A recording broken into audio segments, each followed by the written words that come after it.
First off, I'd like to welcome James Rhoades. He's an academic librarian for the Old Dominion University Library, Perry Library. Um, I'd like to thank him for taking time out of his busy day to do this interview and go ahead and you can start. I had some questions I had given you earlier, and it was just about um, the basically the what kind of work you do in the library, um, the population you work with, and what's your typical day? What was your typical day when you actually worked in the library? If you could touch on those things.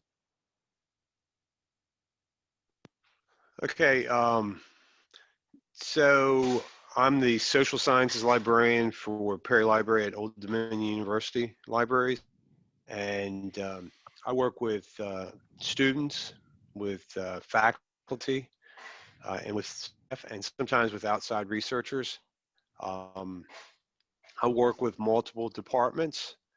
I work with the department, the sociology department, the criminal justice department, the political science department, the geography department, and the women's studies department, and probably a bunch of others that I'm not remembering right now. And my typical day could be helping students, helping faculty, doing collection development, which would be ordering materials or figuring out why materials might not be working, fielding questions, doing research consultations, uh, fielding questions on virtual chat, which I'm actually doing right now. So if I have to step away, it's because somebody had a question. Um, Answering questions through email. What's kind of different right now is I do have a telephone number, but it's not my regular office number at home. So it's a little bit changing answering questions through the telephone now. But really what I do is more service related because I'm actually considered a liaison. Don't work the reference desk anymore. That's something that we stopped doing maybe 2 years ago. But I have worked the reference desk because at ODU going on 8 years now, and 8 years prior to that at Florida State University.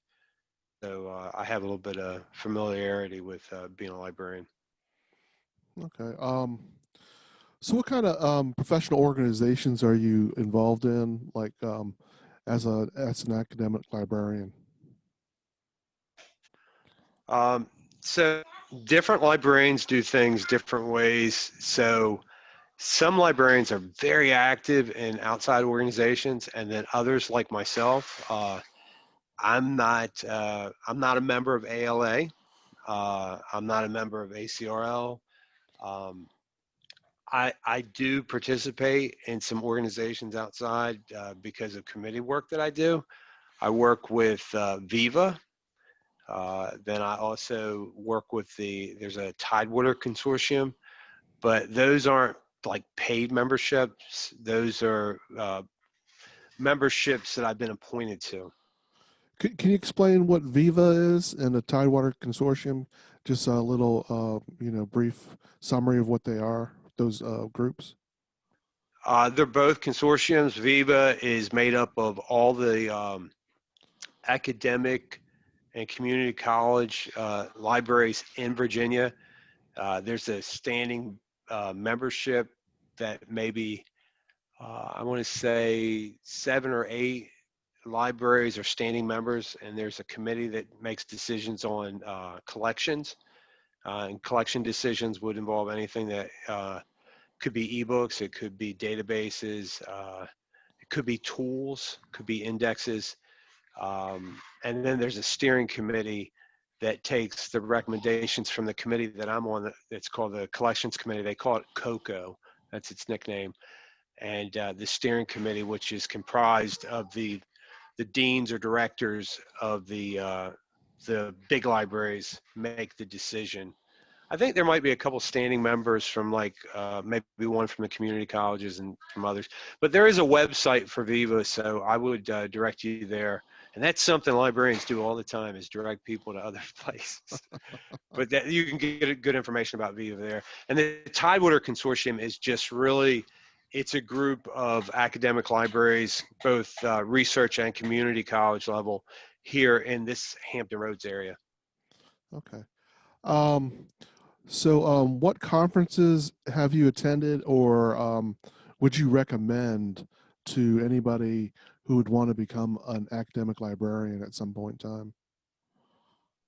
Well, there's so many conferences, and it's really dependent on what area you're in. I would recommend at some point, if someone's becoming an academic librarian, to at least go to ALA one time in their life, at least. And then I'd also recommend that you try to attend the ACRL conference that happens every other year, at least once. And I have done that. I was a member of ALA years ago. And so I did attend, I've attended both of those. More recently, I'm getting ready to attend virtually the Charleston conference, and it's a conference that's geared towards collections, and that's something that I do in my role right now, as I'm working heavily with collection development. So, fortunate enough to be able to attend that, and it's a very expensive conference, and each conference has different costs, and as a student, the cost is different from if you're actually a working professional. It's a lot more affordable as a student. So I would encourage you to attend one, Sam. Okay. Um, so, what would you say are the positive points of becoming an academic librarian in this time and age? Like whether you're working, I guess, behind the scenes or like in customer service, what would you say are like the most positive things, or even some of the any drawbacks or negative things? Well, the thing I like about it is actually trying to help people and help them find information. And every day you get to learn something new, and you'll get a question. Like I just got a question right before I got on here, and it was from the head of sociology, the department head, and she's trying to figure out how to do something with Google Scholar. So here I am. I don't use Google Scholar every day to import citations to EndNote, but here I am this morning. I'm learning something that I didn't know. So to me, that's the big thing. And there's something nice about working in academia because you can actually like continue your education, and that's a big plus. So those are things that I find attractive because you don't do it for the money because to make six figures, you really have to be an administrator, and it takes a lot of time and really, really hard work and a lot of connections to be an administrator. So, I do appreciate your time with this. Do you have any closing thoughts or comments or suggestions to anybody? The only thing I would say is, the library is made up of many, many parts, and it takes a lot of people to make a lot of things happen. We go to the shelf and we pull a book off the shelf, or we go online and we look at an ebook, and we think that it just magically gets there, but it doesn't. There's a number of hands that go through the process to make it discoverable, to make it usable, and to make it enjoyable. And I'm just really glad that I get an opportunity to be a part of all that. So thanks for letting me talk to you. Yes, I appreciate your time, Mr. James Rhoades, and I will see you at work at some point in time, hopefully. And good luck in the future. Thank you very much, Mr. Lopez. Thanks.